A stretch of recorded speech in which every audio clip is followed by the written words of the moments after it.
Payapa, tahimik, at nakabibighaning tanawin. Ilang lang yan sa mga dahilan kung bakit binabalik-balikan ang probinsya ng Bukidnon. Kaya si Lani, naisipang dalhin ang anak para doon i-celebrate ang 12th birthday. Nag-isip kasi ako ng place na babagay dun sa personality niya. So naghanap ako ng medyo peaceful and quiet and calm na place.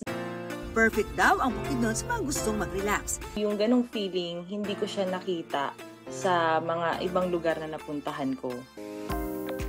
Isa sa mga alok ng probinsya ang breathtaking view sa kabundukan na may mayamang kagubatan. May rancho pang mabibisita. At mawawala ba naman ang pinagmamalaki nilang pinyahan? Kaya sa mga gusto raw magtanggal ng stress kahit panandalian lang, tara na sa Bukidnon.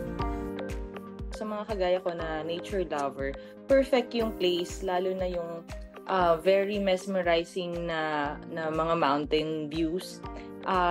Talagang sobrang worth it, lalo na doon sa mga places na napuntahan ko.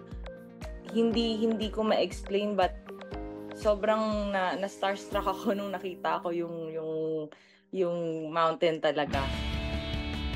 Marisol Abduraman, nagbabalita para sa GMA Integrated News.